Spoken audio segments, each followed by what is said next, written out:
Listo. Buenos días, bienvenidos y bienvenidas a este conversatorio intitulado Estallido de violencia en Chiapas. ¿Qué está pasando en la zona fronteriza? El conversatorio organizado por la Plataforma para la Construcción de Paz en México. Voy a dar la palabra en primera instancia a Gloria Barca, la portavoz de la plataforma, quien va a presentarnos el trabajo de la plataforma misma para entender un poco en qué espacio estamos. Gloria, por favor. Muchas gracias, Tere, y muchas gracias a todos los que están aquí presentes. Para la plataforma es importante ir viendo cómo nos vamos sumando, además de saber que es la primera vez que abrimos este espacio al público general, sabiendo que es importante el tejido de redes. Justo esta plataforma se ha ido tejiendo.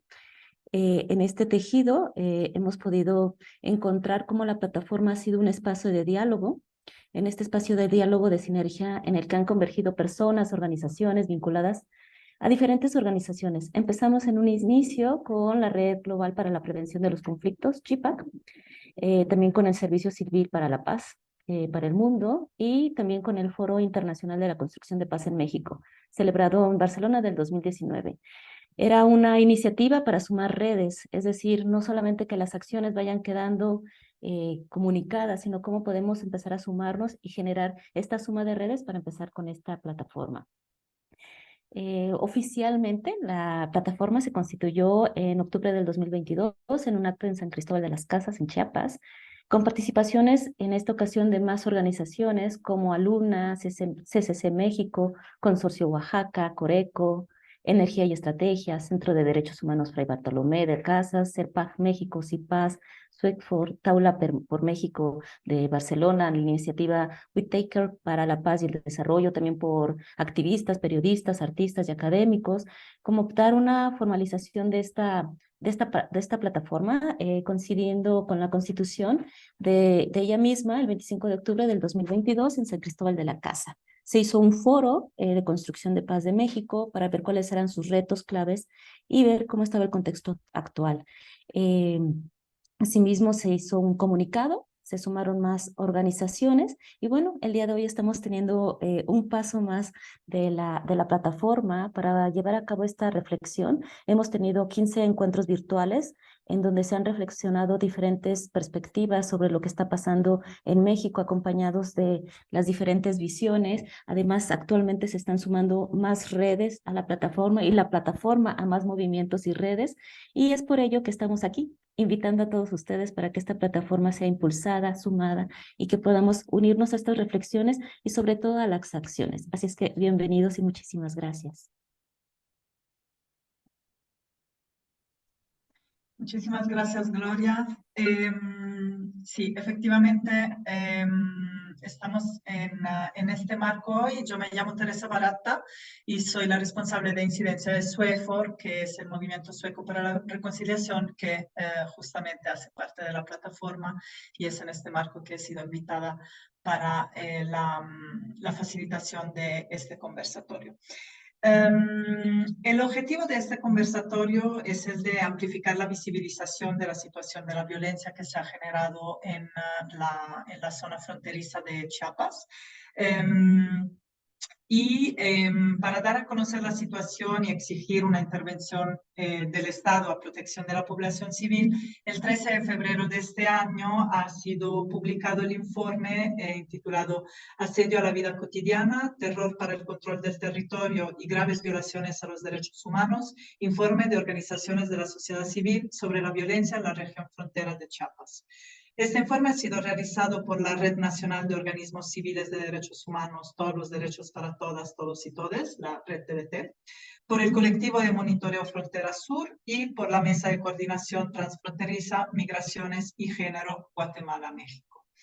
El informe abarca de junio de 2021 a diciembre de 2023 y para construirlo se ha adoptado una metodología de documentación basada en testimonios directos, algunos de los cuales salen en el informe en forma anónima, así como en fuentes secundarias y análisis de medios.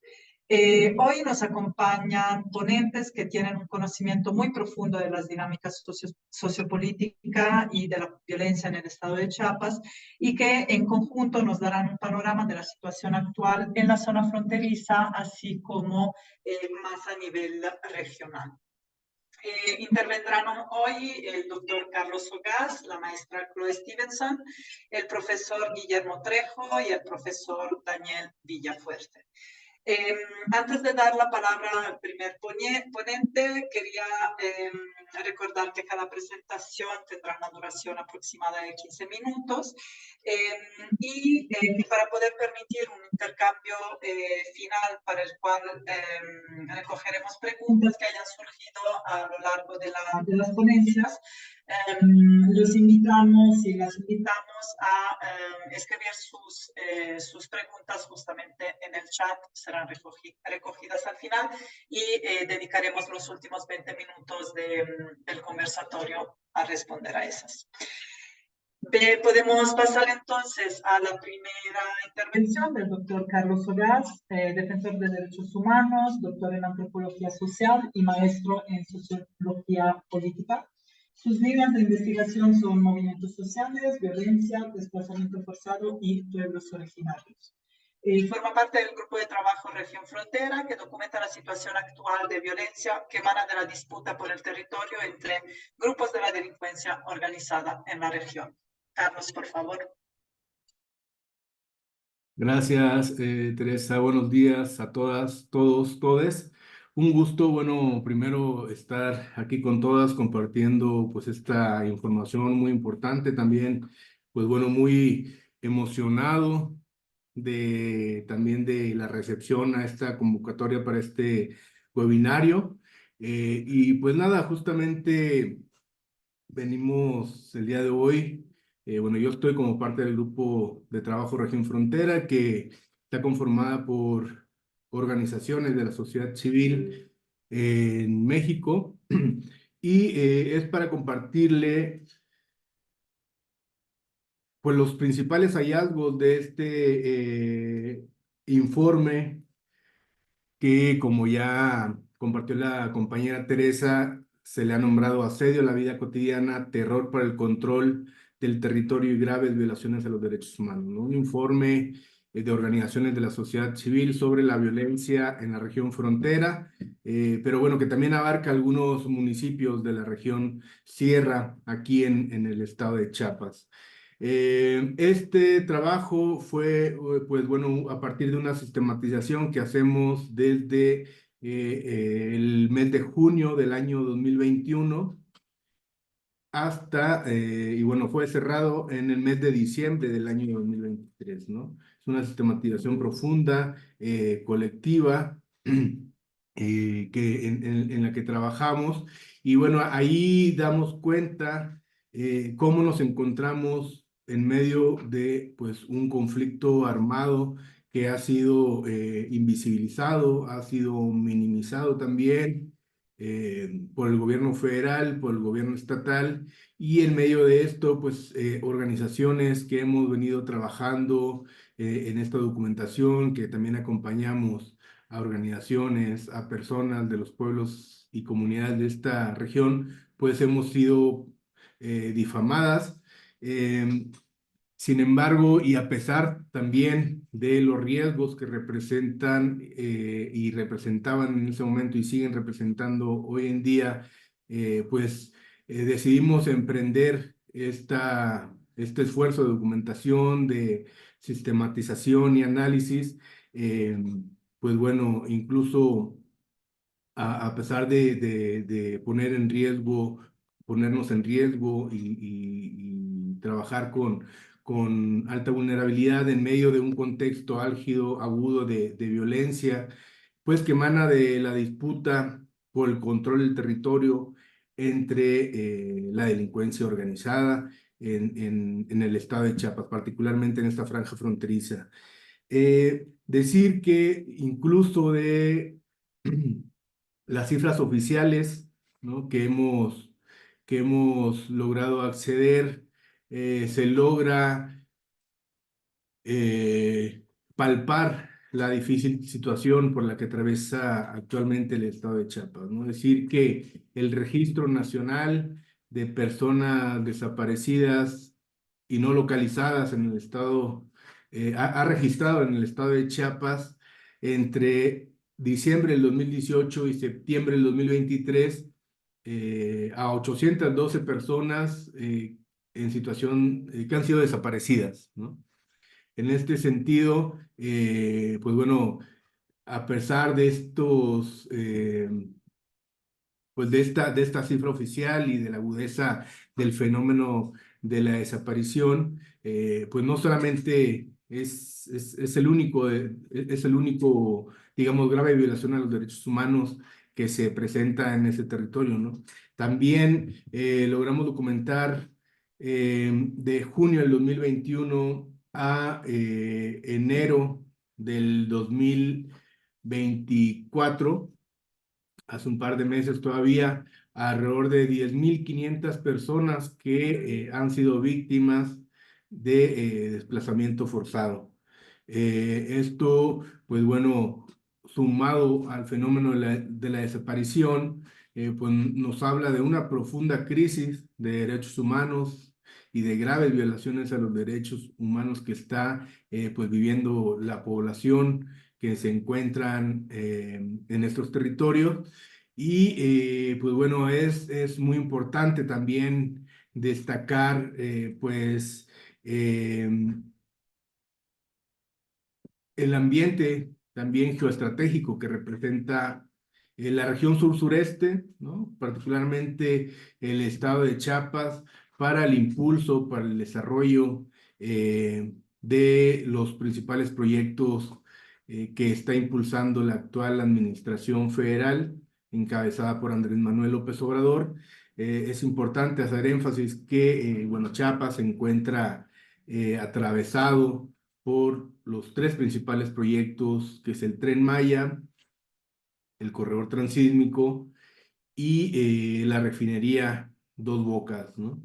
En ese sentido es que el Estado, pues bueno, es un espacio, es un territorio clave para el control de de economías tanto legales como ilegales, ¿no? Hablando desde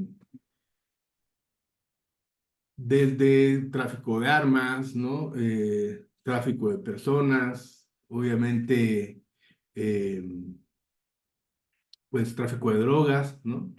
Sin embargo, bueno, también se insertan en estas dinámicas para el control del territorio, pues las grandes ganancias que dejan incluso las economías legales, como la extracción eh, de materiales, de recursos, la minería, y bueno, también, sin duda alguna, representan grandes ganancias millonarias, también el control del territorio en la medida en que se estaría también controlando pues estos principales proyectos de desarrollo que estarían conectando a la región con Europa, con Asia, ¿no? Y en ese sentido es que, pues bueno, Chiapas representa pues eh, una región pues muy importante, de suma importancia, ¿no? Y bueno, no hay que obviar tampoco que nos encontramos ya de por sí en este estado, en medio de un conflicto armado irresuelto desde 1994, ¿no? Tras el levantamiento armado del EZLN y también pues las estrategias de contrainsurgencia que el gobierno mexicano ha estado pues impulsando para contener o que desde el 90 impulsó para contener el levantamiento armado y que, pues bueno, han permanecido a lo largo del tiempo, ¿no? Por ahí organizaciones de la sociedad civil han nombrado como que en la actualidad existe una continuidad de estas acciones contra insurgentes, ¿no? Entonces es importante también no obviar, eh, pues, cómo han permeado, ¿no? La consolidación de los grupos paramilitares, por ejemplo, que desde los 90 emergen, impulsados por las fuerzas castrenses, el gobierno mexicano, y cómo estos nunca fueron desarmados, nunca fueron desarticulados, y hoy en día estamos viendo también pues una delgada, muy delgada línea entre grupos armados de la delincuencia organizada e intereses de estos grupos políticos, bélicos, que están pues coadyuvando también, están haciendo simbiosis para llevar a cabo el control del territorio, ¿no? En ese sentido también están combatiendo a las organizaciones indígenas, campesinas, que están luchando por la vida, que están buscando pues desde sus diversas trincheras, construir otros mundos, ¿no? Mundos diferentes al que nos encontramos. Un ejemplo palpable pues son los compañeros y las compañeras del Ejército Zapatista de Liberación Nacional, sobre todo las bases o sus bases de apoyo de este grupo ZLN, ¿no? En ese sentido es que pues también la delincuencia organizada está abonando a combatir a este tipo de organizaciones, y el rasgo más importante del informe es que, bueno, decirles que lo que hemos encontrado es que la población civil ha sido tomada como rehén, ¿no? Ha sido también utilizada como escudo, ha sido forzada a participar en movilizaciones, en bloqueos y enfrentamientos en favor de uno u otro de los bandos en disputa, ¿no? Esto pues es muy importante destacarlo porque se ha estado buscando anular la organización social, se está buscando anular incluso la personalidad de las personas, se está también rompiendo el tejido social y se está pues generando graves daños a, a, a la organización comunitaria que, pues bueno, en un próximos años estaremos viendo también los impactos de toda esta violencia a nivel cultural, a nivel comunitario que estará dejando pues esta disputa en los territorios, ¿no? Hay algunos puntos que emergen de esta documentación y que nosotras los traducimos en capítulos del informe, pues nos hablan de una verdadera guerra y sobre todo el impacto profundo que está sufriendo la población civil, ¿no? Eh, Primero caracterizamos las estrategias de disputa entre los grupos criminales por el control territorial. Y pues bueno, hemos dado cuenta, hemos documentado directamente con personas que se encuentran en la región, pues enfrentamientos generalizados, también a través de notas periodísticas, información secundaria, pues estos enfrentamientos generalizados que llegan incluso al uso de artefactos explosivos, ¿no? Llama la atención también el uso de drones artillados, cortes de cartera, quema de vehículos. Y bueno, todo esto somete a la población civil a un miedo constante y le impide también llevar pues a cabo sus actividades cotidianas, ¿no? El control de la población que se está haciendo en estos territorios pues es bajo amenazas y también con violencia física directa, buscando pues bueno el control social y una característica que no hay que obviar y que solo mencionarla pues nos pone en alerta, es el reclutamiento forzado, ¿no? Es importante también pues bueno dar cuenta de eh, no hay que caer solamente en una criminalización de la población, ¿no? Porque como hemos dado cuenta en este informe, pues prácticamente se encuentra la población sometida, asediada y amenazada de manera diaria. Incluso se les controlan las actividades económicas, en su mayoría pues están siendo extorsionadas, ¿no? Pagando cantidades económicas, cantidades de dinero para mantener sus negocios, para mantener la tienda de la esquina, para mantener incluso la venta informal en las pequeñas plazas de los municipios. Y a esto en el informe le hemos llamado la economía del conflicto, ¿no? Que incluye secuestros, extorsiones o cobro de pisos, también control de los precios de los productos agrícolas, de las rentas de las tierras o de otras transacciones económicas, ¿no?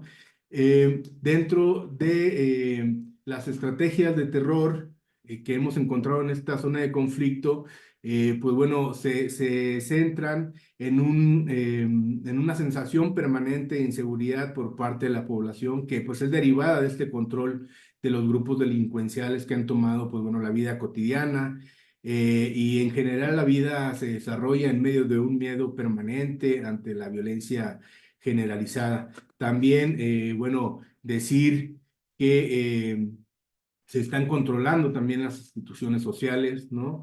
Por ahí se están los grupos de la delincuencia organizada, estos grupos armados, se están insertando en instituciones fundamentales para el desarrollo de la vida, de las poblaciones, y pues bueno, impactando directamente en el acceso a los servicios básicos y dinámicas comunitarias, ¿no? Es decir, la violencia obliga a que se mantengan cerradas las escuelas, por un lado, pero también los hospitales, e incluso se tiene que pedir permiso para cuando una iglesia se mantiene abierta o se mantiene cerrada, cuando se llevan a cabo pues las fiestas de las comunidades o los bautizos, por ejemplo. Y algo pues muy importante de mencionar es que también las estructuras criminales se han apropiado del corazón de los pueblos, de su vida interna, de las asambleas ejidales, comunitarias, han tomado los barrios y también se les ha obligado a alinearse. Han creado frentes sociales de control estratégico de población en donde, pues bueno, todas las identidades sociopolíticas de las organizaciones sociales, campesinas de esta región, pues están siendo obligadas a dejarlas de lado y tomar una identidad homogénea, y desde ahí hacer uso del recurso de la movilización estratégica para fines pues bueno, delincuenciales, ¿no? Para fines e intereses de uno u otro de los grupos delincuenciales en disputa, ¿no? En ese sentido es que, bueno, en el informe de manera más profunda insistimos en que se trata de una situación generalizada de violaciones graves a los derechos humanos, con implicaciones que, bueno, atentan contra el más sentido básico de protección humanitaria y también de dignidad humana. Y pues bueno, este es el llamado, es un esbozo general. Les invitamos ahí también, seguramente les estaremos compartiendo pues el link a donde pueden acceder a este informe, leer detalladamente sus páginas, pero sobre todo pues invitarles a no caer en el señalamiento, en el sospechosismo, en la criminalización de la población, de la sociedad civil que se encuentra ahí, pues llevando a cabo acciones de sobrevivencia y, pues bueno, sobre todo tampoco dejarse llevar por las difamaciones del gobierno federal, por los datos erróneos y búsquedas insistentes de confundir a la población a nivel nacional e internacional de la grave violencia que pues estamos sufriendo actualmente en el estado de Chiapas. Muchas gracias.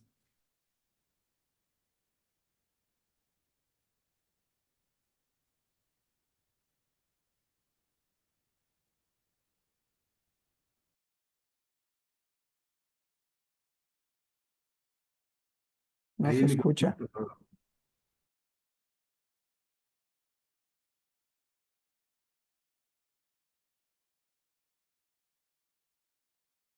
Micrófono. ¿Así me oyen? Vale, perfecto. Decía, bueno, que muchas gracias, Carlos, por la intervención. Quería destacar dos puntos de la presentación de Carlos. Por un lado, la relación que se ha destacado entre los intereses políticos existentes en el Estado y cómo se relacionan justamente con los intereses de los grupos criminales organizados, ¿no? Y esto hace que justamente esta disputa no quede solo en el nivel de disputa de delincuencia, ¿no? Sino que tiene muchas más consecuencias también a nivel político. Por otro lado, creo que es fundamental resaltar la táctica de guerra del control de la población civil. El uso de la población civil, el control de sus dinámicas cotidianas como justamente un medio para ganar esta guerra es un elemento particularmente preocupante y que hace que la población civil se mantenga entre los fuegos. Por un lado, la victimización que deriva justamente de las prácticas de los grupos criminales y por otro lado la revictimización derivante de la criminalización que hace pues tanto las autoridades como algunas veces, digamos, en el discurso público, ¿no? Entonces es muy importante en ese sentido destacar, y eso es lo que hará ahora Chloe, las estrategias de supervivencia de la población civil en medio de esta situación.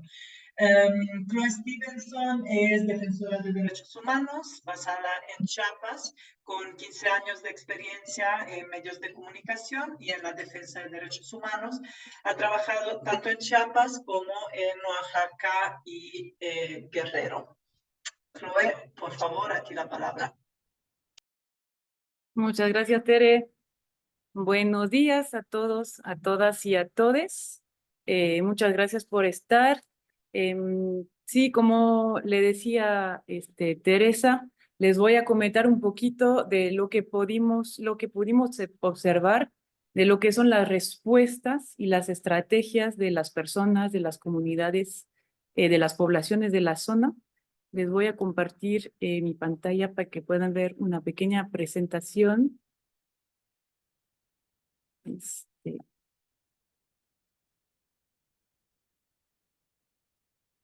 es que me deja. Ya.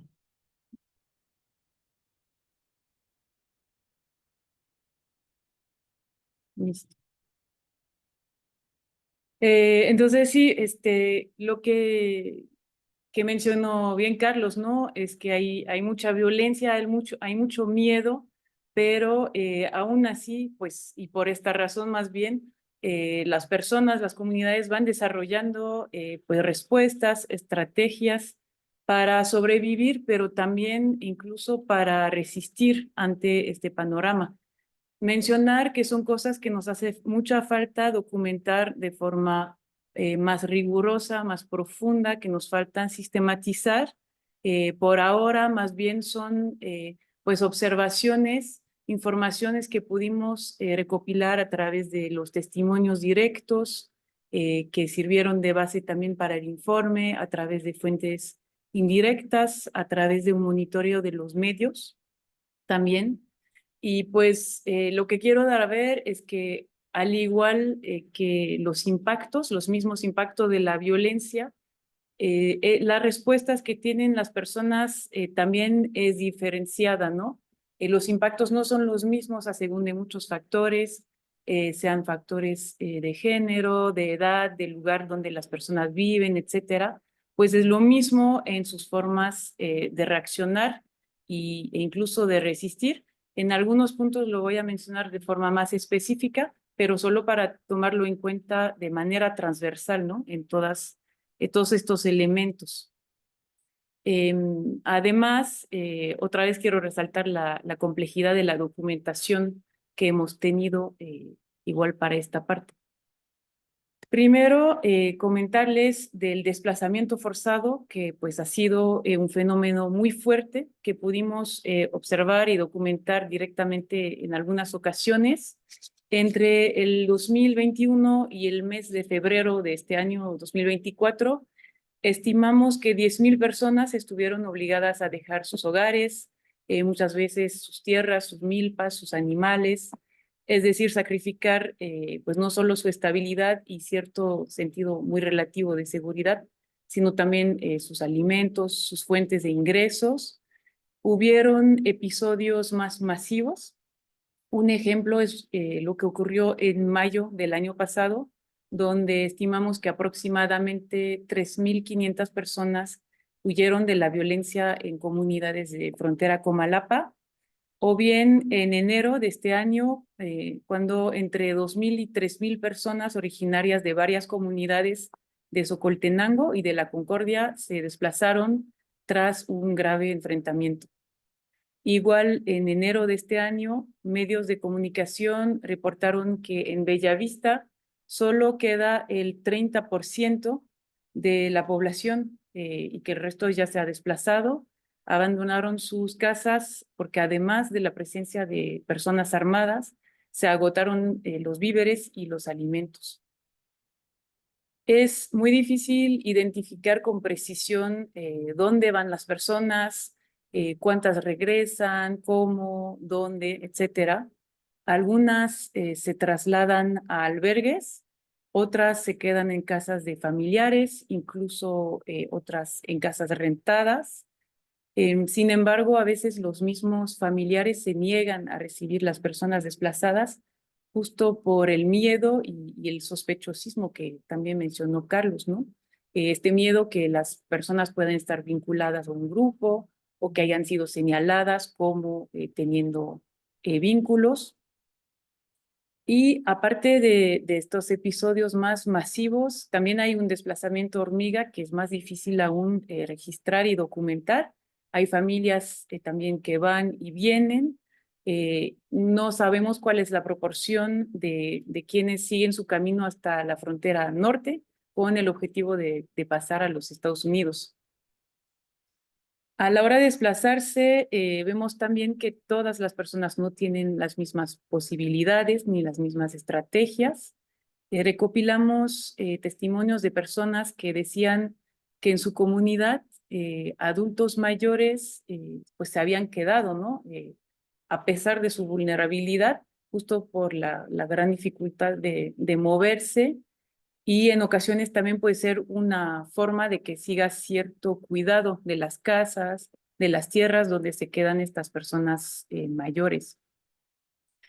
También ha podido resultar más fácil para integrantes de la comunidad católica ir a resguardarse en lugares manejados por la iglesia, pues porque esta iglesia tiene mayor presencia y tiene mayor capacidad de organización en este territorio. Y recordar nuevamente que en el medio de la desconfianza, del sospechosismo, pues las personas tienden y se pueden tender a confiar más en su propia comunidad religiosa. También mencionar que las motivaciones para desplazarse y las formas de hacerlo o no hacerlo son diferentes según el género, aunque bien sabemos que existe trata de niñas, de adolescentes, de mujeres, en general con fines de explotación sexual, pues sabemos que en mayoría quienes son blancos de reclutamiento forzado son hombres jóvenes. Entonces, según testimonios, pues estos jóvenes, cuando hay picos de violencia, quienes no pueden o quieren desplazarse, se tratan de esconder, se tratan de resguardar en sus casas. Otro aspecto que quiero mencionar son pues todas las formas de adaptarse a la situación para quienes no pueden o no quieren irse ante el riesgo de ser víctimas de violencia, de extorsión, de trata, de reclutamiento forzado, pues actúan en una manera que pueda bajar un poquito su vulnerabilidad, ¿no? Tratando de no llamar la atención, entre comillas, si se puede decir así, de los actores agresores en la medida de lo posible. Y esto implica decisiones muy difíciles, ¿no? Como por ejemplo, abandonar sus actividades laborales. Aquí pienso en el caso, por ejemplo, de transportistas, que son una corporación, pues una de las primeras a estar pues blanco de reclutamiento forzado y muchas personas, pues por ejemplo taxistas, han tenido que abandonar su negocio, ¿no? Para evitar este reclutamiento forzado, aunque a veces no lo pueden evitar. Igual comerciantes que han cerrado sus negocios para no estar obligados y obligadas a pagar el cobro de piso. Esto ha pasado, por ejemplo, en Comalapa o en Chicomucelo. Igual personas que ya no pues atienden sus cosechas, sus animales, por el riesgo que implica trasladarse a sus parcelas o por donde se encuentran sus parcelas. Y por fin quiero mencionar que implica también dejar de denunciar hechos incluso muy graves como las desapariciones forzadas. Hay muy pocas denuncias, tanto por la falta de confianza en las autoridades que deberían de tomar estas denuncias, como por el miedo permanente. Y pues todas estas decisiones, ¿no? Tienen una lógica de tratar de cuidarse y mantener un perfil bajo para sobrevivir.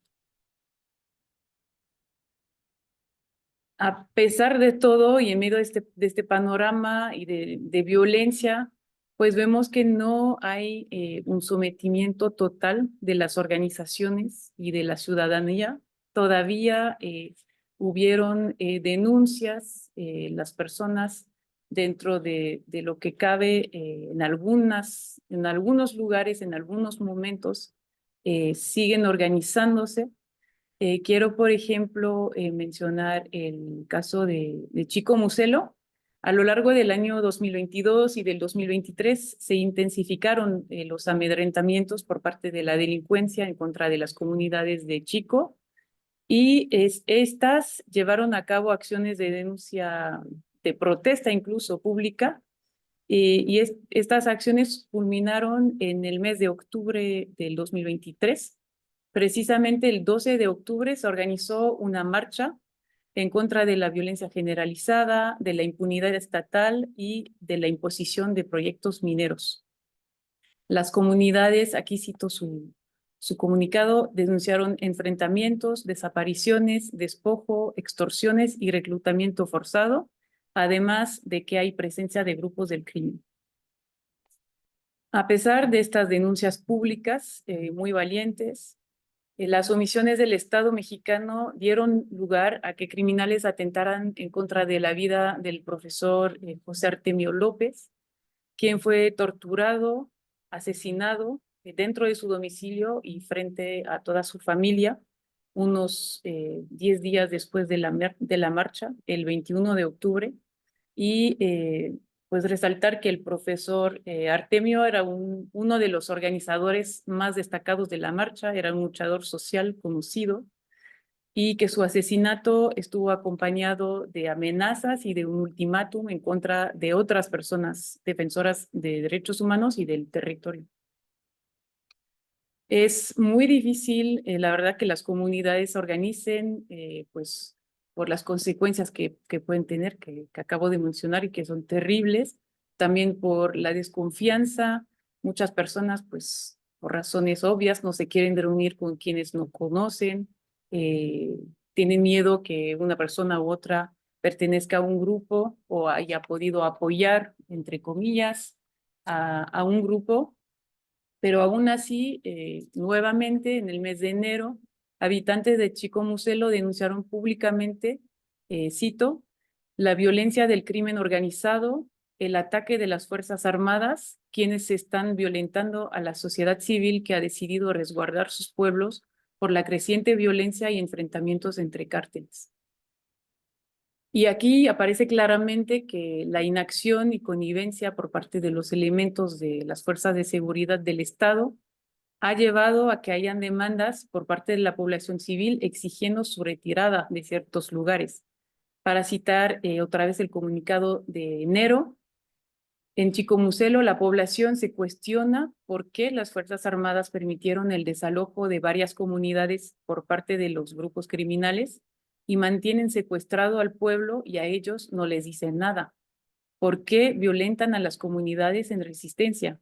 Se ha perdido la confianza en los elementos del Ejército y de la Guardia Nacional del 101 Batallón de Infantería, ubicado en el municipio de Chicomucelo.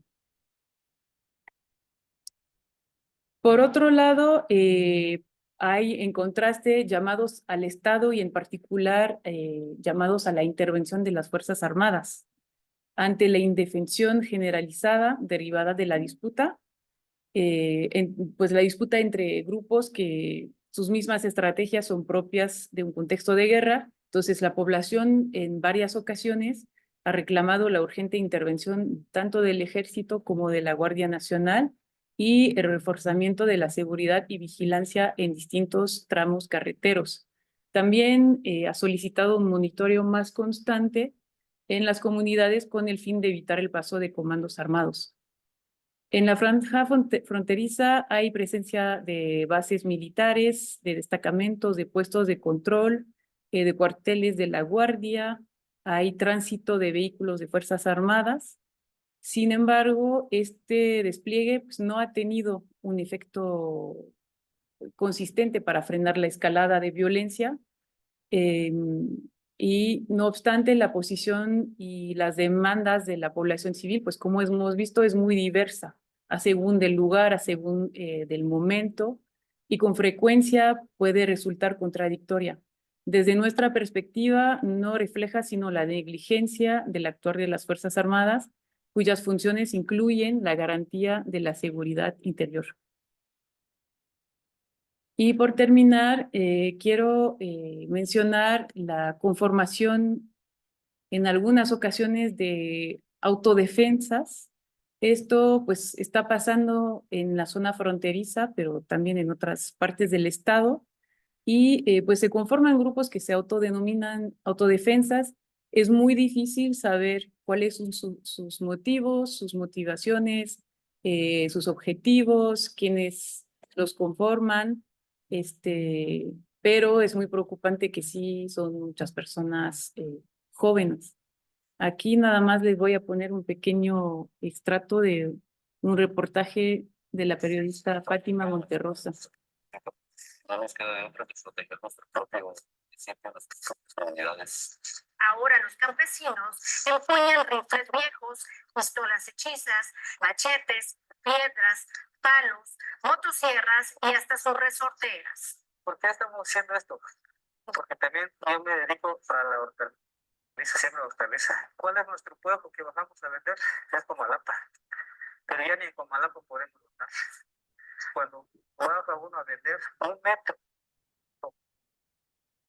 pero ponía tus postales de venta, ahí te cobraban 200, 250. Nosotros nomás sobrevivimos con lo que estamos vendiendo. Comerciantes y transportistas de la zona también se unieron al movimiento de autodefensa. Yo pasé con mi camioneta cargado de abarrotes, porque es un carrito, nada más por pasar la camioneta. Costaba cobrando. $2 pesos. Entonces, él abarcando hacia la sierra, pero nosotros nos paramos del balón con machete, con nuestra orientación.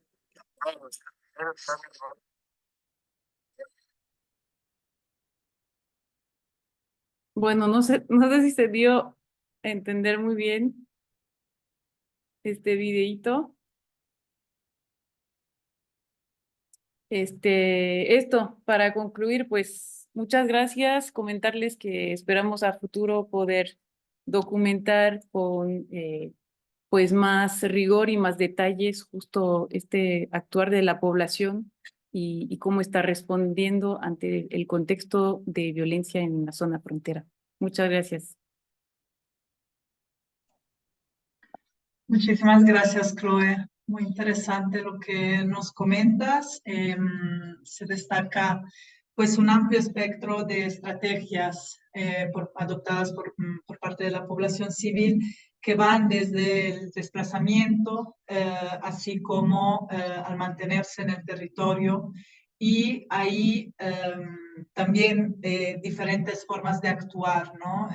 Que pueden ser el mantener un perfil bajo o más bien juntarse para denunciar públicamente los hechos que se están dando. Creo también que es importante destacar que la militarización del territorio, que era ya, digamos, anterior a esta situación y que se ha reforzado con la crisis de seguridad, realmente no ha tenido estos impactos en resolver la violencia y al revés, en varios casos ha sido un elemento de agudización del conflicto mismo, ¿no? Tanto por cruces de fuego que se han dado, enfrentamientos que se han dado en zonas pobladas, así como justamente enfrentamientos directos con la población criminalizada. Creo que es a raíz de esto que es importante insistir con las autoridades, con el gobierno, para que haya una intervención en el territorio a través de instituciones de carácter civil y no a través simplemente de digamos, Guardia Nacional y Ejército. Es importante que la población que se mantiene en el territorio tenga acceso a ayuda humanitaria, pero también que tenga acceso a la justicia y a mecanismos de reclamo, justamente para poder ver garantizados sus derechos. Pasamos ahora a la intervención del profesor Daniel Villafuerte, que nos va a dar un panorama más allá del contexto específico de Chiapas para ampliarlo al norte de Guatemala y mostrarnos justamente cuáles son las relaciones y las interconexiones de esta crisis, que no olvidemos que tiene razones y causas y dinámicas que son de carácter transfronterizo. El profesor Daniel Villafuerte es maestro en desarrollo rural y doctor en ciencias sociales por la Universidad Autónoma Metropolitana. Actualmente es investigador titular del Centro de Estudios Superiores de México y Centroamérica de la Universidad de Ciencias y Artes de Chiapas. También es miembro de la Red Internacional de Migración y Desarrollo. Su trabajo de investigación se enfoca en migración, globalización y cambio sociocultural, y su publicación más reciente es el libro Crisis Global, Fronteras y Políticas Migratorias, Reflexiones desde el Sur de México, publicado este año. Profesor Daniel Villafuerte, le paso la palabra. Muchísimas gracias. Muy buenos días a todas, a todos. Pues estamos frente a un fenómeno de gran relevancia, muy complejo.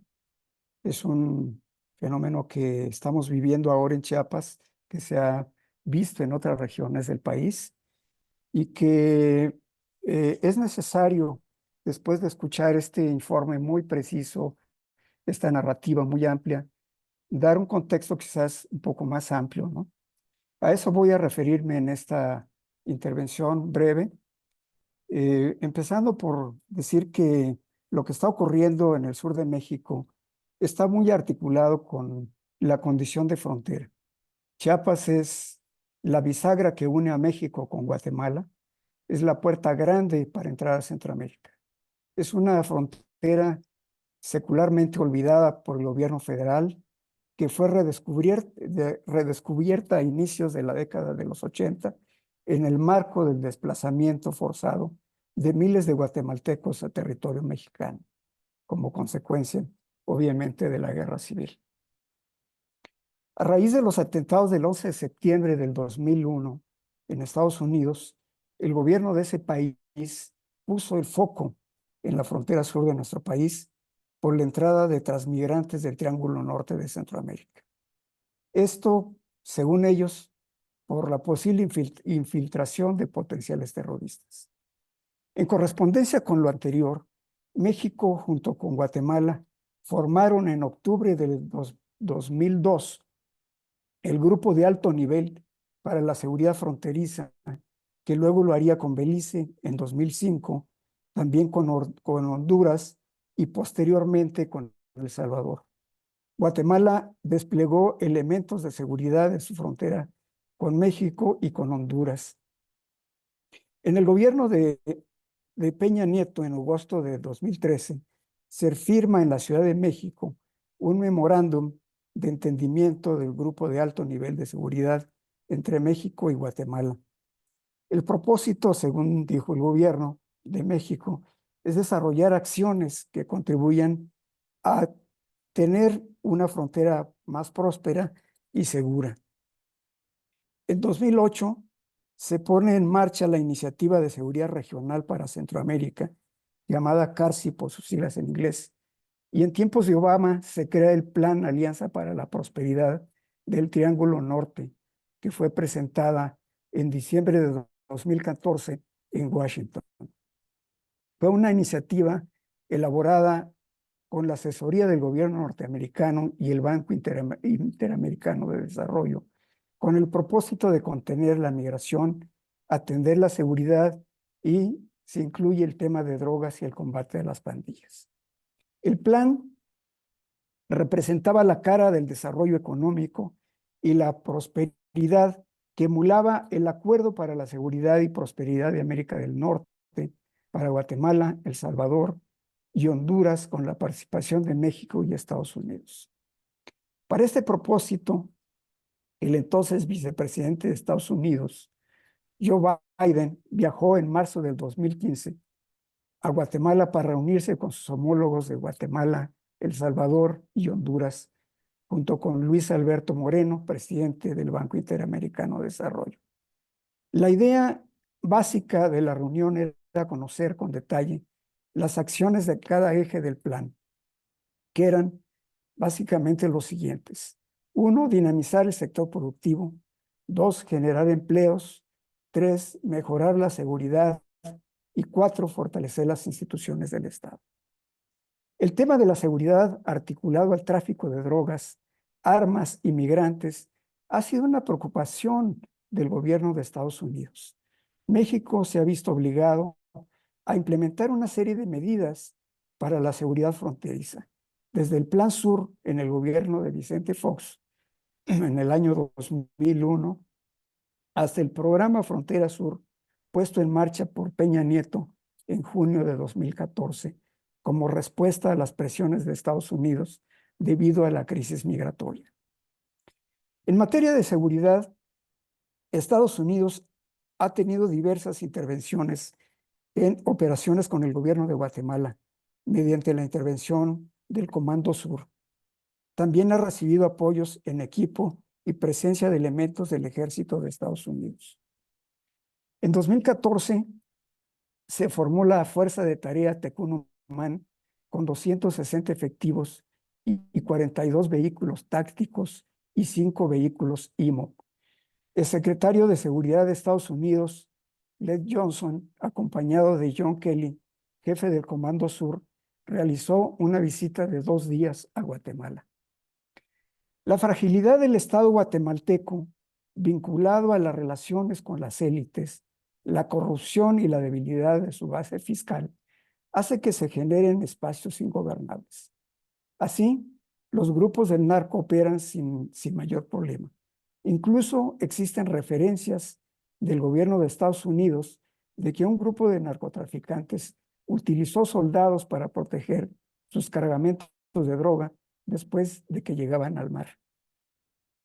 Se dijo que elementos del ejército escoltaban cargamentos de droga del cártel de Sinaloa.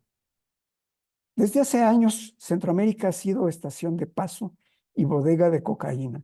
En 2020 se habló del resurgimiento de la autopista de la cocaína en Centroamérica y la Junta Internacional de Fiscalización de Estupefacientes indica que las incautaciones de cocaína aumentaron en esta región de 51 toneladas en 2016 a más de 71 en 2020.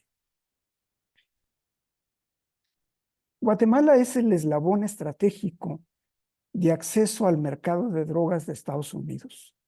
Se tiene noticia que en este país ha sido usado como corredor de cocaína desde los años 70. La complejidad del fenómeno del narcotráfico reside en que es una red global que maneja altos volúmenes de dinero, inocula la economía informal, financia campañas políticas a varios niveles, soborna militares y coopta estructuras policiales. Además, tiene una amplia base social. En 2014 se identificaron 10 rutas utilizadas por el narcotráfico. 3 de estas pasaban por Petén, que es una región también fronteriza con México, con el estado de Tabasco, Alta Verapaz, Zacapa, Escuintla, Suchitepeques, Retaluleo, Quetzaltenango y San Marcos. En el primero y en los 2 últimos hacen frontera con México, Chiapas, con operaciones en el departamento fronterizo de Huehuetenango, donde hoy está justamente el conflicto del que estamos hablando, donde se presume además que ahí hay cárteles muy importantes que operan en contubernio con cárteles mexicanos. Entre los departamentos más violentos están justamente Zacapa y Izabal, que además son rutas de transmigrantes. La presencia del cártel de Sinaloa en Guatemala tiene una larga historia. El 9 de junio, como todos sabemos, de 1993, fue detenido Guzmán Loera por miembros del ejército guatemalteco en la frontera con México, y a mediados del 2021 se hizo visible la presencia en Guatemala del cártel Jalisco Nueva Generación. En la actualidad, los grupos criminales han diversificado sus negocios. Uno de ellos es el tráfico de personas. El volumen del flujo migratorio es de tal magnitud que se ha convertido en un negocio de donde se obtienen millones de dólares. También figura la trata de personas y el llamado cobro de piso, del que ya se hizo referencia en otras intervenciones. Su presencia en los departamentos guatemaltecos de Oriente, Noreste, Norte, Noroeste han creado circuitos económicos fomentando la producción, los servicios y el consumo. El epicentro de los conflictos recientes en la frontera sur de México se encuentran fundamentalmente en la denominada Sierra Mariscal, donde se incluyen los municipios de Motocintla, Amatenango de la Frontera, frontera con Malapa, Chicomucelo, y estos municipios hacen frontera con el departamento de Huehuetenango, un territorio clave para la operación de los grupos criminales, integrado a dinámicas globales a través de por lo menos 3 procesos: el ser un territorio de frontera, constituir una zona de paso de personas y mercancías, así como la migración internacional. En enero de este año, el cártel Jalisco atacó una unidad militar del ejército guatemalteco, de manera que lo que hoy está ocurriendo en la frontera sur de México, sobre todo en la Sierra Mariscal, es una disputa del territorio fronterizo que es clave para el tráfico de drogas y transmigrantes a Estados Unidos. Para ir cerrando esta intervención, voy a hacer una muy breve reflexión final. La violencia nos interpela. La vida sosegada termina en la zozobra. Somos presas de una sociedad de mercado que llevada al extremo se expresa en el aniquilamiento de la sociedad gracias a la existencia de una red global de narcotráfico que genera miles de millones de dólares a costa de la muerte. El tráfico de drogas por territorios chiapanecos no es un acontecimiento nuevo. Desde mediados de la década de los 70 se tenían noticias de que por esta zona, por la zona de Marqués de Comillas, llegaban cantidades de droga a través de avionetas. En aquel momento, desde luego, no existía una disputa entre grupos criminales. En el presente, El problema de la violencia criminal tiene un alto grado de complejidad por la cantidad de variables que intervienen y las interrelaciones que se establecen entre estas variables. La crónica recién publicada por el Fraiba es bastante elocuente en este sentido. El llamado crimen organizado tiene un poder constituido, un aparato de fuerza con mucha capacidad de fuego, una organización con división del trabajo, un poder económico que maneja billones de dólares y cuenta con una base social. Prácticamente toda la geografía chiapaneca se encuentra marcada por la violencia criminal y por las conflictividades por razones políticas y religiosas. Desde las zonas más calientes como la Sierra Mariscal hasta los valles centrales, desde los altos de Chiapas con epicentros en Chenaló, Panteló, la selva en Ocosingo y Altamirano, el norte en Pichucalco y Reforma, el centro en Berriozábal, Ocosocuautla y Jiquipilas y la meseta comiteca en la Trinitaria.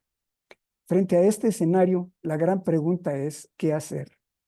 En México existen experiencias interesantes como las de Michoacán y las autodefensas en Tierra Caliente, en Cherán con organizaciones comunitarias y en Guerrero con la policía comunitaria. La realidad de Chiapas es muy diferente, tanto por su geografía ligado al tema de frontera como por su composición étnica y su misma realidad socioeconómica marcada por la pobreza y la exclusión. Habrá que realizar un análisis profundo sobre el grado de descomposición del tejido social y hasta dónde los grupos criminales han constituido una base social amplia que sirve de apoyo para sus operaciones. Un elemento preocupante del que ya se habló en este espacio es el reclutamiento forzado y el poder del dinero para incorporar a los jóvenes a las filas del crimen organizado. Un Estado que se caracteriza por la producción de la pobreza. Por otra parte, y ya para concluir, creo que el Estado mexicano tiene que hacer la parte que le corresponde, protegiendo a su población, atendiendo las demandas, creando instancias suficientes de procuración de justicia, impulsando justamente la protección a los defensores de derechos humanos, de la mano de las comunidades y de impulso a proyectos que mejoren condiciones de vida para su población. Hasta aquí esta intervención. Agradezco de nuevo la invitación para estar compartiendo. Muchísimas gracias. Muchísimas gracias, Daniel, por la intervención, en la cual, además de un llamado a que justamente se aseguren instancias de procuración de justicia, que creo que es un elemento clave, también nos ayudas a notar cómo la disputa que se está dando en el territorio fronterizo de Chiapas tiene justamente unas razones que van mucho más allá del Estado y que específicamente se justifican por la disputa de rutas del narcotráfico y del tráfico de inmigrantes hacia Estados Unidos. A pesar de las especificidades justamente del territorio chiapaneco, se pueden identificar casos previos que se han dado ya en anterioridad en el Estado mexicano y que pueden aportar a un análisis comparativo para encontrar soluciones que se puedan aplicar a esta situación específica. Para esto hemos invitado al profesor Guillermo Trejo, que justamente nos va a dar su contribución a propósito de este tema.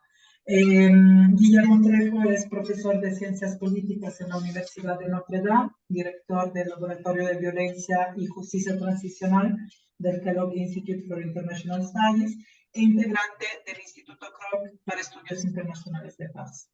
Su trabajo de investigación se enfoca en violencia política y criminal, movimientos sociales, derechos humanos y justicia transicional en México y en América Latina. Es coautor del libro Votos, Drogas y Violencia, la lógica política de las guerras criminales en México. Guillermo, te dejo la palabra. Gracias, Teresa, y gracias a la plataforma por la invitación. Y yo quería iniciar con entusiasmar a todos los que estamos en este espacio para tomarse un tiempo para leer este informe, Asedio a la vida cotidiana, terror por el control del territorio y graves violaciones de derechos humanos.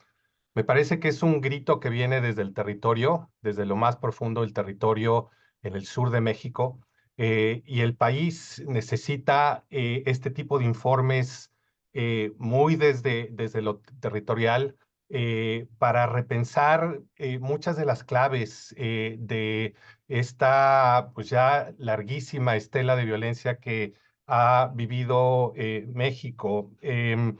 Déjenme ponerle un poquito en contexto. En 2006, cuando el gobierno federal decide lanzar la guerra en contra del narcotráfico y despliega 45,000 efectivos militares, a partir de ahí México vive en un contexto muy diferente.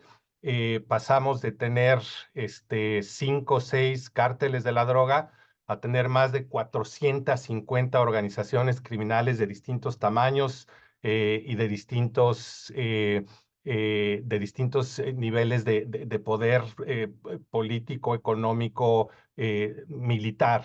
México ha vivido desde el 2006 en contextos de guerras del Estado en contra de organizaciones criminales y múltiples cientos de conflictos a nivel territorial entre distintas organizaciones. El gran crecimiento de organizaciones criminales que se da del 2010 a tiempo presente es más entre organizaciones de tamaño medio y tamaño chico.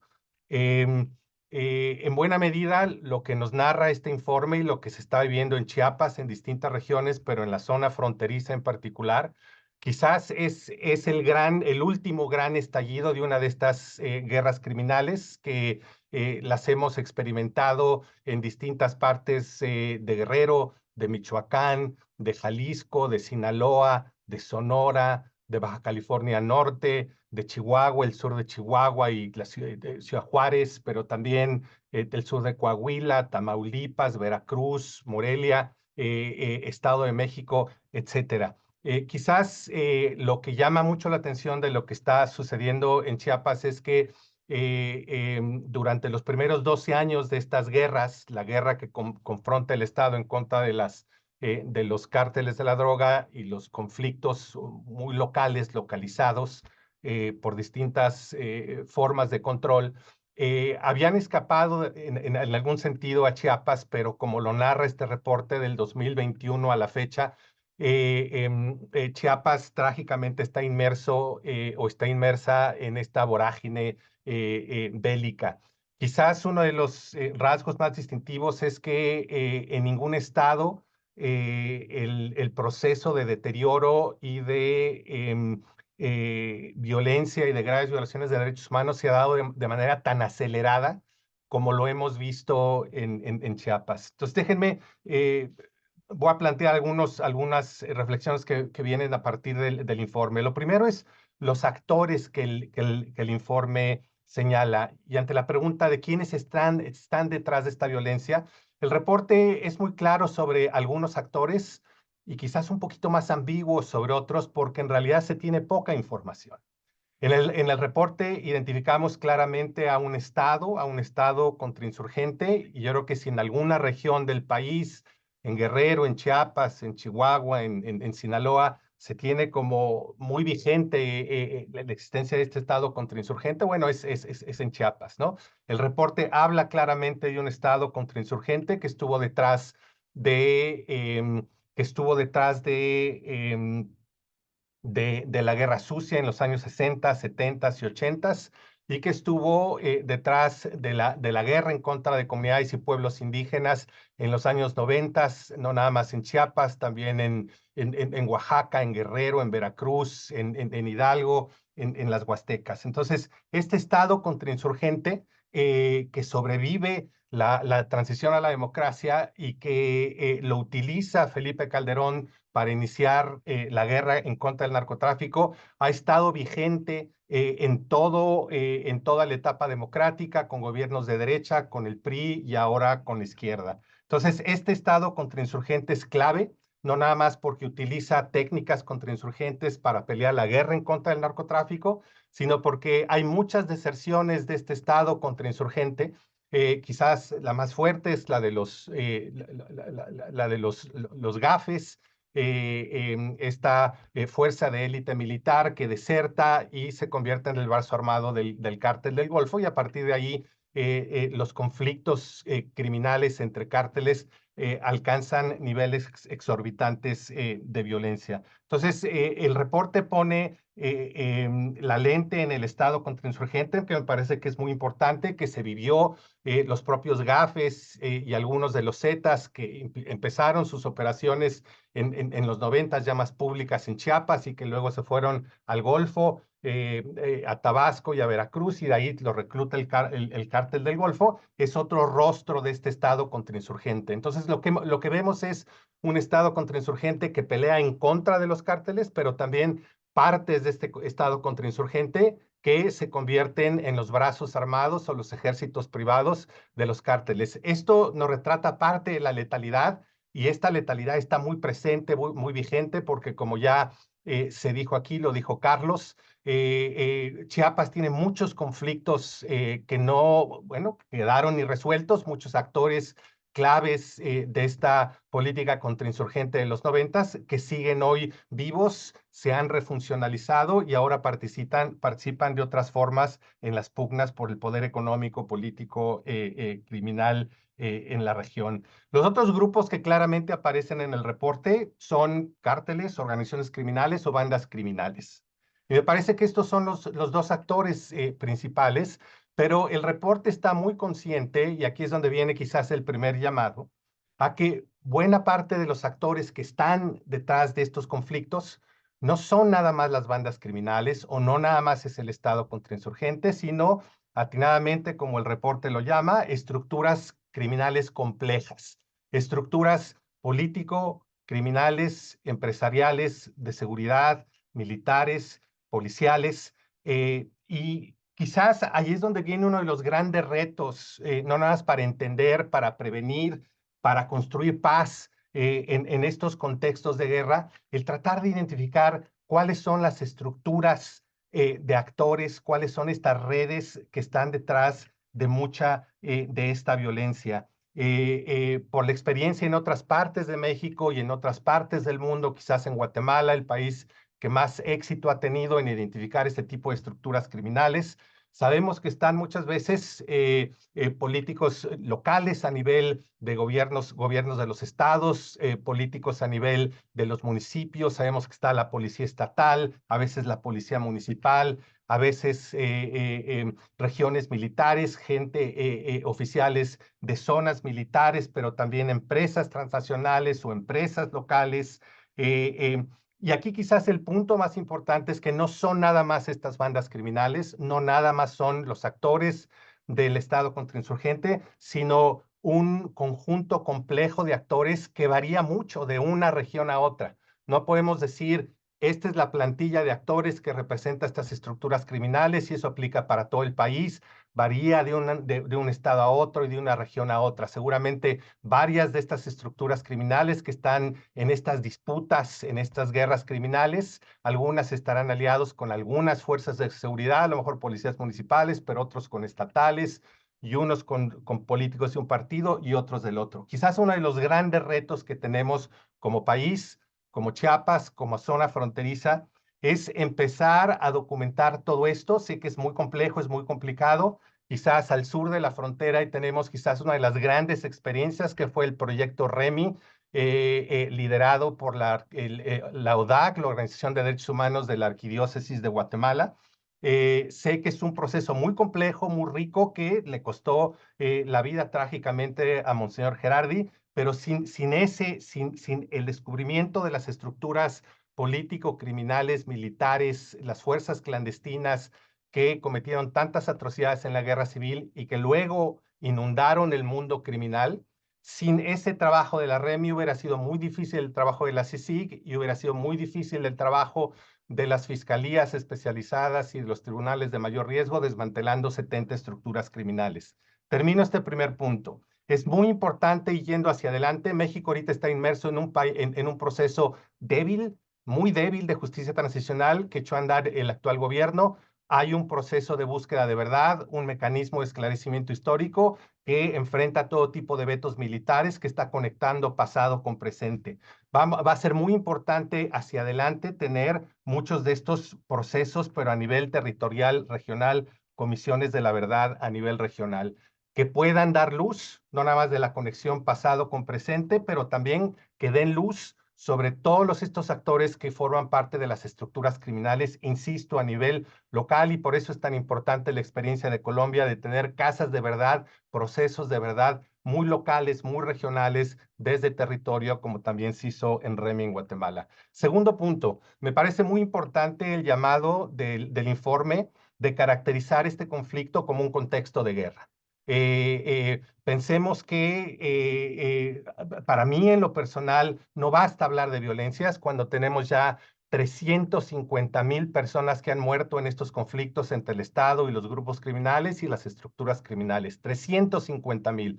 A este ritmo, el próximo sexenio, al final, vamos a alcanzar el nivel de letalidad que se logró en Colombia después de más de 5 décadas de guerra civil. 120,000 personas desaparecidas, que solamente tiene un equivalente quizás a la guerra civil española, o si uno junta a todas las desapariciones del Cono Sur en las dictaduras militares, esa es la cantidad de personas desaparecidas que ha producido México. Tenemos que entender, repensar muchos de estos contextos de guerra. Yo lo único que reaccionaría al reporte, creo que desde territorio, más que desde el escritorio, tiene mucho más peso esta conceptualización de un contexto de guerra. Simplemente ser muy cuidadosos que un conflicto armado no internacional como los que vivimos en México no es equivalente a una guerra civil. Son otro tipo de conflictos con otras características, con otros actores.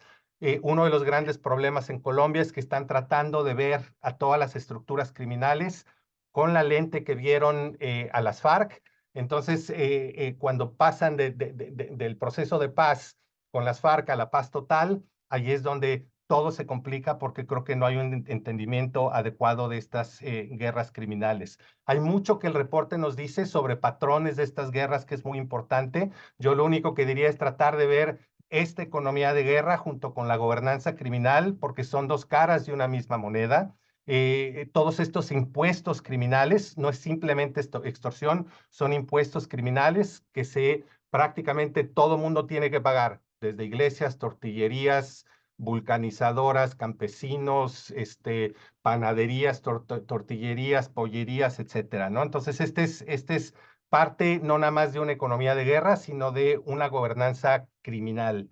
Y el otro punto, también poner la lente para propósitos preventivos en todo lo que significa otro tipo de formas de imposición, que es la tributación forzada, que tiene que ver con el reclutamiento forzado de hombres jóvenes para el sicariato o para el halconeo, pero también mujeres en explotación sexual, pero también en distintas ocupaciones. Y esto es algo que llama mucho la atención de este reporte y que lo ve uno en muchas otras partes del país, que hay un reclutamiento forzado de ocupaciones muy específicas. Toda persona que tenga acceso a un vehículo, a ruedas, ya sea transporte público, taxis, bicicletas, repartidores, todo el mundo que tenga acceso a calle, vendedores ambulantes, etcétera, son proclives a muchos de estos castigos de estas economías ilícitas, incluyendo la desaparición. Termino con un último punto que tiene que ver con algo que es muy fuerte de este reporte. Al hablar, ¿no? Con eso inicia, se llama asedio a la vida cotidiana. Es muy poderoso el reporte retratando la gobernanza criminal que va desde lo regular, la vida cotidiana, cómo se mueve uno, a dónde va uno, qué compra uno, qué no compra uno, en estos 11, 12 municipios de la zona fronteriza. Y déjenme nada más poner el dedo en una cosa que a veces parece particularmente compleja, que tiene que ver con la penetración de estos grupos en las instituciones sociales. A mí me preocupa en particular que estos grupos empiecen a penetrar a las asambleas comunitarias y las asambleas de comunidades regionales, a los movimientos sociales, porque, como lo dijo hace rato Daniel, las historias más exitosas de resistencia que pasan por, digamos, la Crack PC en la montaña, en Guerrero, ¿no? La clave de que un grupo de autodefensa no se convierta en un grupo predatorio y violento, sino que se mantenga como una policía comunitaria que sirva a la comunidad y que sirva como retén para resistir a muchos de estos grupos, es la vigencia de las asambleas comunitarias y las asambleas regionales. En ausencia de estos controles sociales, estas fuerzas, estas autodefensas se vuelven en fuerzas letales. Es momento de resistencia, pero hay ejemplos de resistencia que nos hablan de que el capital social tan fuerte y comunitario que tiene Chiapas pueden ser claves en la conformación de resistencias de distinto tipo de ese territorio a nivel social. Gracias. Muchísimas gracias, Guillermo. Muy interesante también lo que nos comentas.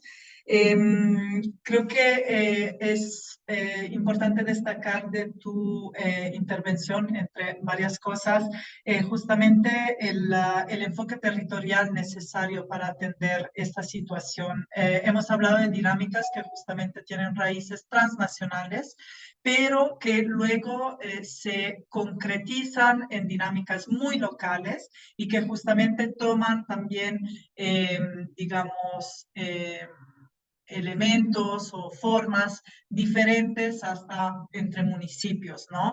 Entonces, es muy importante que para atender esta situación también haya un enfoque territorial en las soluciones que se brindan. Sin embargo, para que o sea, que se pueda atender esto, es importante también que la sociedad civil local sea apoyada por los otros niveles. Si dejamos sola a la población civil del territorio, ellos no van a poder enfrentar, hay un desbalance, un desequilibrio de fuerzas tan fuerte que no permite justamente poder enfrentarse a eso, pero sí desde los otros niveles, tanto geográficos, ¿no? Entonces, estatal, federal, también internacional, y también los diferentes, digamos, las diferentes componentes de lo que es la sociedad civil, que no son solo las organizaciones sociales, pero también la academia, que es la razón por la cual también hemos invitado a los profesores hoy, así como a organizaciones internacionales, etcétera. Solo uniendo todos estos niveles y estas componentes es que podemos apoyar la gente en atender esta situación. Pues primero que todo quería de nuevo agradecer a todos los ponentes. Han sido todos muy interesantes y han dado unas perspectivas diferentes y complementarias.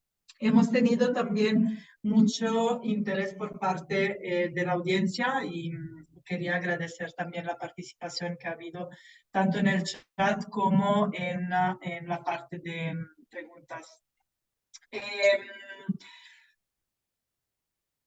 Supuestamente tendríamos solo 7 minutos antes del final del conversatorio. Yo creo que, visto el interés que hay y las preguntas muy difíciles que se han planteado además, creo que de pronto podemos tomar unos 10 minutitos más para las personas que estén interesadas. Y empezaría preguntando, bueno, dirigiendo a Carlos un par de preguntas que ha surgido en el chat. Por un lado, se pregunta si se han acercado organizaciones a solicitar apoyo para construir protocolos de seguridad. Y por otro lado, se pregunta cuáles son las digamos, las consecuencias de una calificación de CANI, de conflicto armado no internacional, de la situación en la zona fronteriza de Chiapas. Quería también juntar la pregunta sobre las consecuencias de esta situación sobre las comunidades zapatistas. Gracias, compañera. Pues bueno, primero, pues muchas gracias por las preguntas, todas muy interesantes y van a seguir nutriendo el diálogo. Bueno, decir respecto al conflicto armado no internacional, primero que, bueno, la Comisión Mexicana de Defensa y Promoción de los Derechos Humanos, también la Universidad ITESO de Guadalajara, pues emitieron un informe donde valoraban positivamente la calificación de la violencia relacionada con esta disputa o guerra contra las drogas bajo el supuesto del conflicto armado no internacional, ¿no? El propio CICR también compartió parcialmente la valoración, señalando que la violencia en México se asemeja a un conflicto armado, según el Comité Internacional de la Cruz Roja, y al mismo tiempo, la Geneva Academy igualmente empezó a monitorear la situación de la violencia, de la guerra contra las drogas bajo el supuesto de CANI y ha expresado su preocupación sobre la situación, pues bueno, en el año 2017, ¿no? Y brevemente, jurídicamente, entender el conflicto como un conflicto armado no internacional, pues bueno, implica la aplicación del derecho internacional humanitario y pone mayor presión también de la comunidad internacional al Estado mexicano para supervisar y vigilar las estrategias tácticas y los operativos que las Fuerzas Armadas del Estado mexicano emplean en el territorio, ¿no? Especialmente el uso de las fuerzas en contra de la población civil.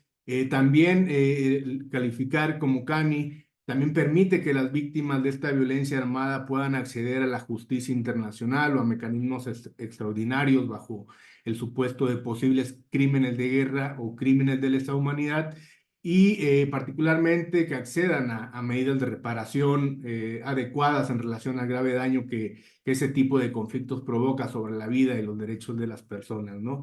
Esto referente al CANI. Ahora bien, respecto a los impactos en torno a la autonomía zapatista que genera todo este contexto, pues bueno, ya lo mencionaba en la exposición que realicé, ahora Guillermo Trejo profundizó un poco más, pero poner, bueno, el ejemplo particular de la región de Ocosingo, de Altamirano y Huixtán, en esta región autónoma conocida, bueno, que se aglutina en el Caracol 10 de Patria Nueva.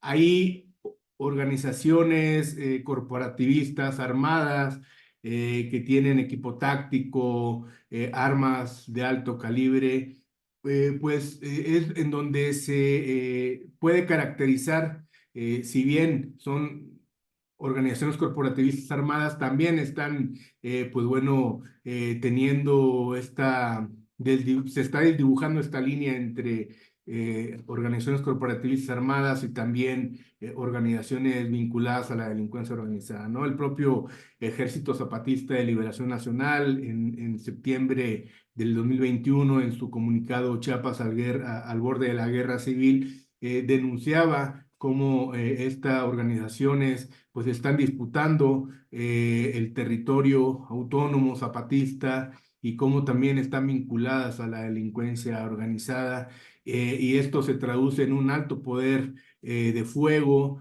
equipos tácticos, lógicas de organización terrestre armada, vinculadas a ejércitos irregulares y que tiene, pues bueno, su antecedente directo en la creación de estos grupos paramilitares desde la década de los 90 y que ahora mismo pues siguen operando en el territorio y se siguen enriqueciendo a través de programas sociales que el gobierno federal impulsa en esta región, ¿no? Entonces, bueno, esto respecto al CANI y los impactos a la autonomía zapatista, compas. Muchísimas gracias, Carlos. Un par de preguntas para Chloe. Por un lado, nos preguntan por los impactos diferenciados, en particular sobre las mujeres en el territorio. Y por otro lado, nos preguntan sobre la visita de Eduardo Ramírez, candidato a la gobernación para Chiapas, a frontera Comalapa. Sí, muchas gracias. Pues la primera pregunta en cuanto a los impactos diferenciados de la violencia sobre las mujeres, por parte ya la contestó Carlos en el chat, no sé si la persona que preguntó ya lo ha visto, y es muy cierto, ¿no? Que se pudieron documentar pues muchos casos, mucha presencia, digamos, de trata de personas, en su gran mayoría personas que vienen de otros países de Centroamérica. Ahí les recomiendo un artículo muy bueno de Quinto Elemento Lab sobre mujeres de Honduras que están explotadas en frontera Comalapa. También quizás mencionar para complementar que de por sí son regiones donde muchos hombres jóvenes ya se han ido, ¿no? Desde hace muchos años por el tema del empobrecimiento de Chiapas.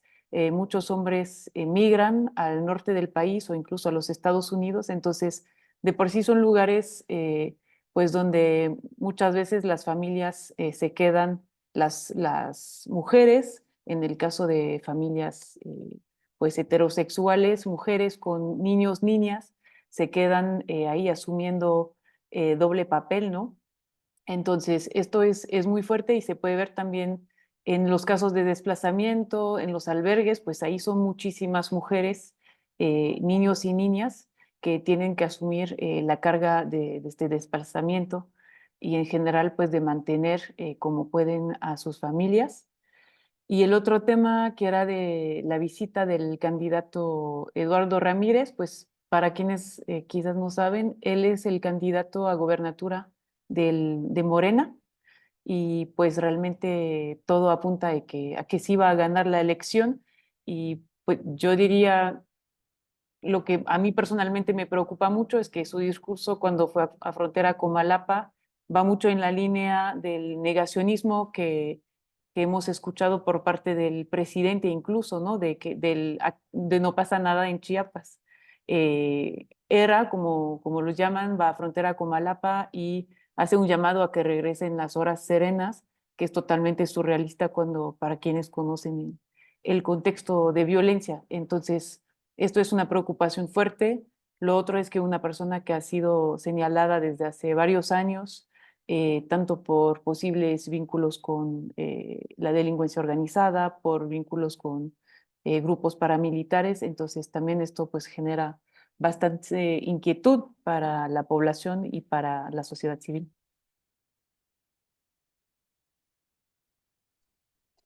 Muchas gracias, Chloe. Sí, quería dirigir las preguntas sobre mecanismos de acceso a la justicia al profesor Guillermo y al profesor Daniel, en el orden que ustedes prefieran. Y me gustaría que puedan también compartir sus recomendaciones sobre cómo se puede apoyar justamente en este tema. Y me gustaría volver luego a Carlos y Chloe para que ellos también puedan cerrar el espacio dando sus recomendaciones para que se pueda organizar un poco una respuesta también más colectiva. Por último, solo quería mencionar que vamos a compartir en un correo en los próximos días tanto el enlace de la grabación del conversatorio de hoy, así como los recursos que se han mencionado, por ejemplo, el artículo sobre mujeres hondureñas que se acaba de mencionar, así como los recursos que nos han pedido en el chat durante el conversatorio, por ejemplo, el mapa criminal de Chiapas. Vamos a hacer una investigación a ver si podemos encontrar algo que responda a esto, y recursos sobre gobernanza criminal mencionada por el profesor Guillermo. Entonces, pues ahí podrán, ojalá, encontrar algunos recursos interesantes. Veo que Guillermo ha puesto el video, entonces podemos empezar por él y luego pasamos a Daniel y luego volvemos a Carlos y Chloe. Y gracias, Teresa, y gracias en fin, ha sido es un diálogo muy importante. Algunas recomendaciones quizás que despierta la lectura. Yo diría la primera, y atendiendo otro tipo de dinámicas en otras partes del país y en otros países, yo diría documentar y seguir documentando, ¿no? Y esto, Chiapas y San Cristóbal y, en fin, Los Altos y selva, norte, frontera, hay una experiencia riquísima de documentación. Entonces yo creo que hay que regresar a eso, ¿no?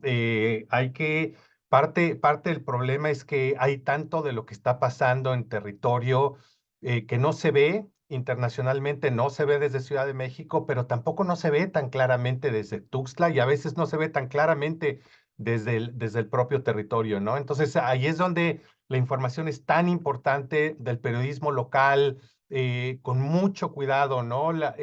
Testimonios de víctimas, entrevistas, en fin, empezar a trabajar más con las pocas carpetas de investigación que hay. Estamos en un contexto de impunidad del 99% en casi todos los crímenes que vinculan estos casos. Entonces, buena parte de la presión aquí es documentar y documentar, hacer este tipo de análisis cada vez más finos para que eventualmente sirvan como palanca de presión a las autoridades. Una de las grandes tragedias de México y una de las razones por las cuales queremos resolver este tipo de conflictos mandando al ejército es que es un país que no tiene capacidad de investigación judicial, ni a nivel federal, ni a nivel de los estados, ni a nivel local.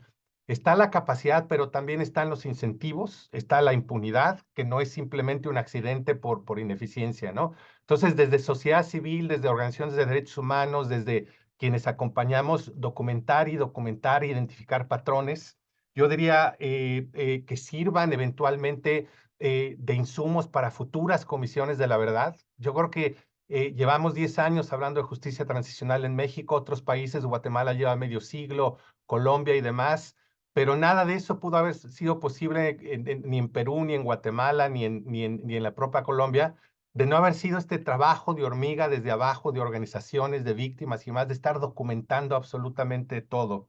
Lo segundo y último, yo diría, haciendo eco a lo que tú dijiste, Teresa, efectivamente las alianzas, ¿no? Estos problemas son multinivel, ¿no? Van de lo global, lo internacional, lo nacional, lo estatal, lo regional, lo municipal, lo local, lo barrial, lo comunitario y demás. Y hay que estar constantemente subiendo y bajando a todos los niveles, articulando a todos los niveles. Y a mí me parece que yo por ejemplo, si se pudiera, ¿no? Muchas de las organizaciones de derechos humanos afines al FRAIBA en zonas donde se experimentan guerras criminales, que se pudieran, no sé, empezar a generar talleres donde este tipo de reportes pudieran surgir. Tiene mucha fuerza, ¿no? Este tipo de demanda cuando viene de múltiples estados, de múltiples regiones, que cuando nada más viene de una región específica y solita, ¿no? Entonces, acompañémonos desde desde todos los lugares donde estamos, y mucho tiene que ver, creo yo, y a lo mejor esto es por el tipo de cosas que hago yo, tiene que ver con la documentación, que esto será vital para cualquier investigación judicial, para desmantelar estructuras criminales. Es muy difícil construir paz cuando estas estructuras no se ven, siguen vigentes y generan tanto terror.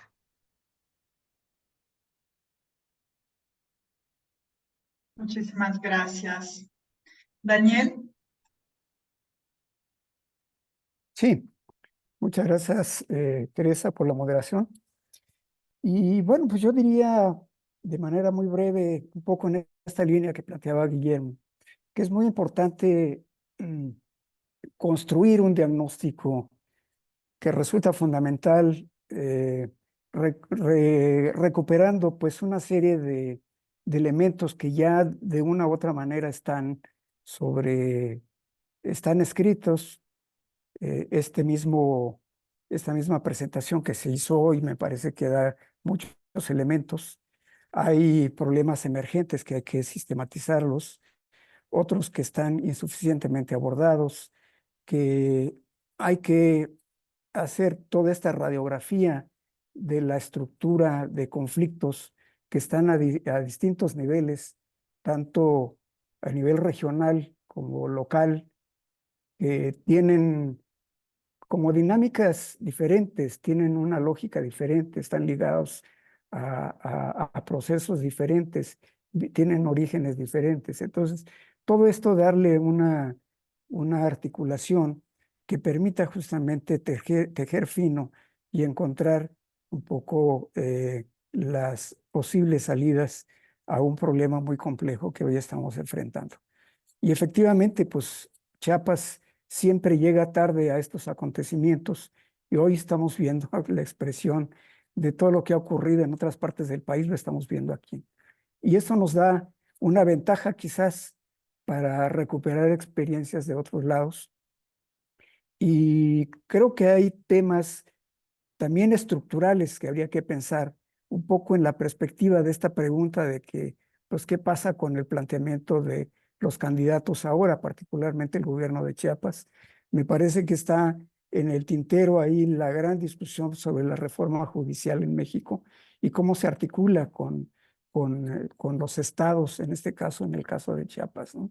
Me parece que es muy importante que se ponga sobre la mesa y se difunda una serie de propuestas que vienen desde abajo, porque todo lo que estamos viendo ahora, incluso esta idea del discurso de ERA en la visita a Comalapa, pues no dice absolutamente nada, no es indicativo de nada.